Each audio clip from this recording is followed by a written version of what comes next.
Oh boy, parts came. Sweet.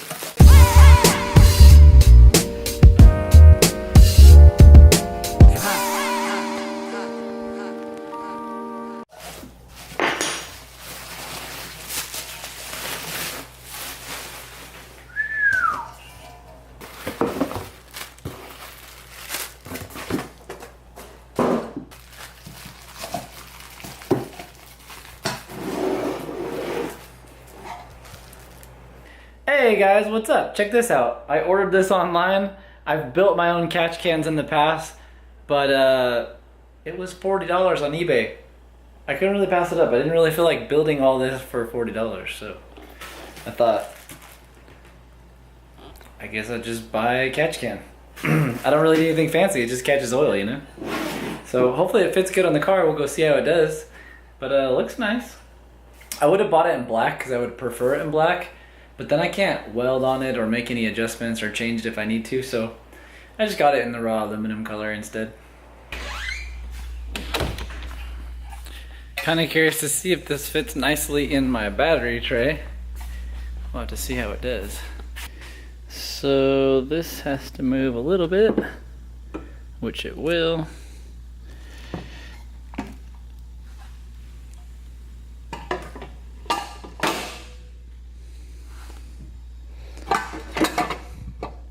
Man, like a glove. So right now I have this big humongous Dash 16 line from when I was using the big turbo. I really needed to get a lot of crankcase pressure out of the motor, but I think what I'm going to end up doing is actually running two Dash 10 lines from the front over to the top here and call it a day. Running pressure lines off the front in a front wheel drive car is pretty much a good way to do it because the oil goes to the back, so you get almost none out the front. So I'm gonna go ahead and do that. I gotta order some fittings for it, but at least I'm one step closer to getting the car running. So I got my oil drain flange in, which is the flange that goes on the bottom of the turbo. I don't know if you can see it. It's this one right here. But now I should be able to put the turbo back on the car, and then the only thing I need left to make it start is I just need a coupler. A different size coupler to go from the turbo to the intercooler. Alright, well, my friends went racing this weekend and all they did is post all these fun things, so it got me super motivated. And now I just want to work on my race car. I just gotta try to get this thing done. So I've been kind of like, when I had time, trying to fix some of the stuff from the crash. So when I crashed, this is my turbo manifold, and as you can see, I've been kind of sanding the flange. All the area where it's shiny is where it's flat. But we were leaking exhaust gas down at this bottom port, which, you know, obviously makes your turbo less efficient. So after sanding it for a while, I couldn't quite get it to clean up. So I put a relief cut right here, and I'm either gonna have to cut it here and re-angle it and then weld it back together, or see if I can heat it up and pull it. But anyway, I gotta fix it so it's flat. Then this manifold can go back on the car.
Okay, so now I got it like bolted to the cylinder head.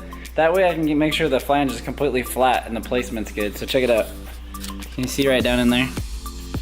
So now I've got this big huge cut, which I will refill with weld.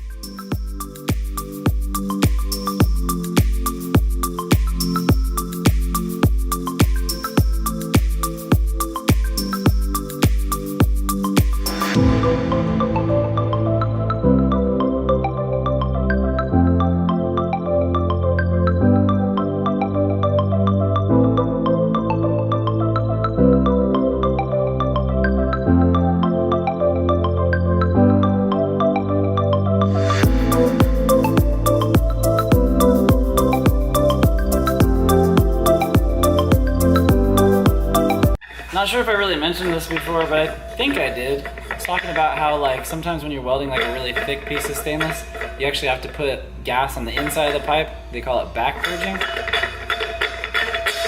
Anyway, I don't have to do it every day, but every once in a while when I'm welding something that's got to be really strong or important, I'll bring out my trusty extra regulator here, and I'll run this line into the other side of the manifold.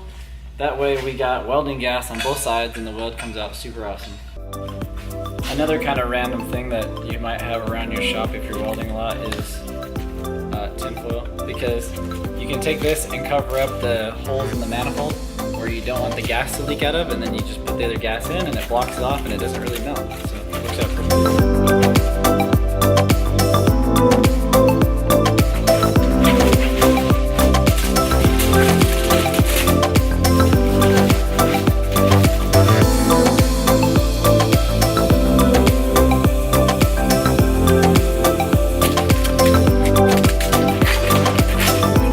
So now I got it cooling down on the cylinder head so that way it just like ends up as flat as the head is. That's really all that matters, is that it seals. So I got that cooling down and we should be good to go.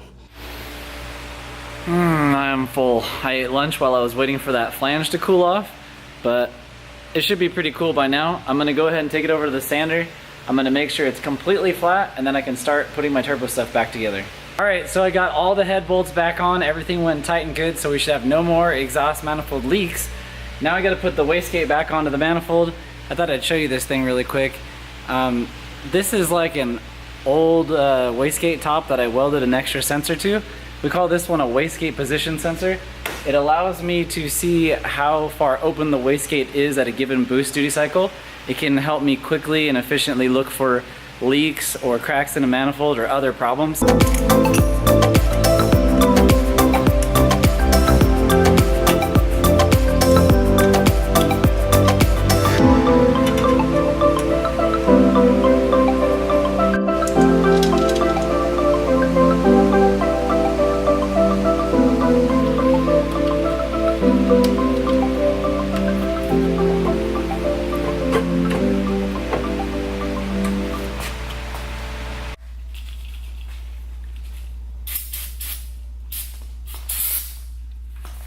Alright, I got the oil line on, and the fittings and the bolts, I went and got them.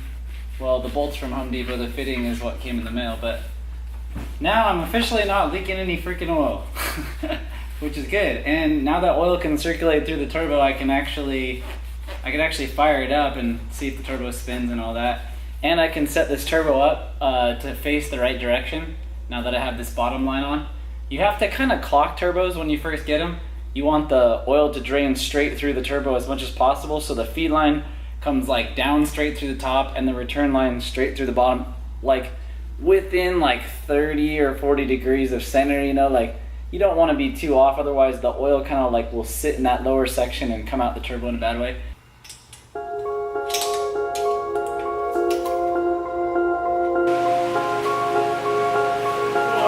Can't put this all the way on yet, but I can put it on part of the way, and then tomorrow we'll just get the last coupler.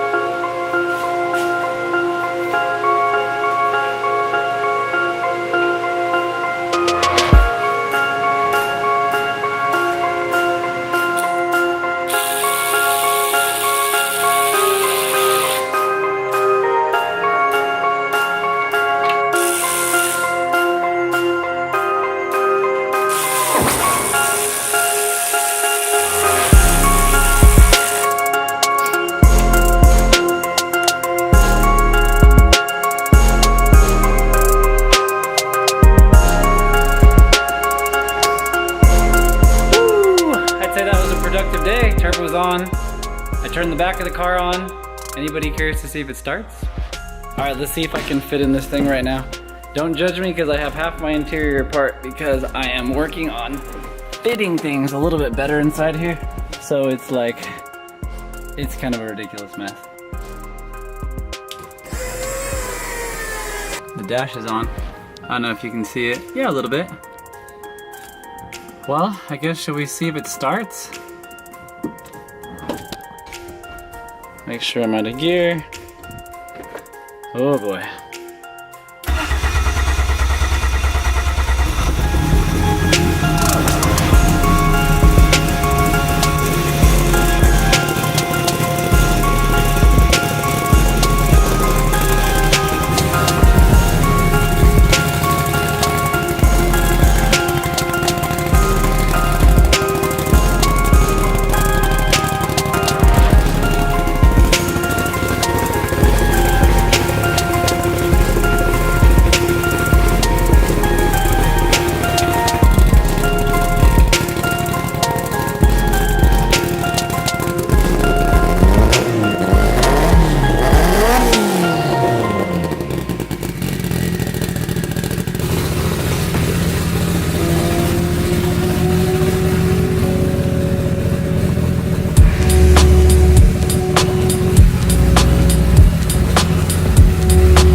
Oh, it's crazy.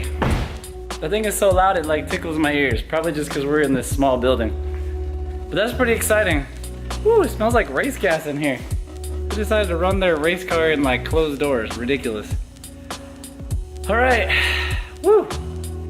I'm hot, sweaty, and tired, and I'm very, very happy that everything went back on.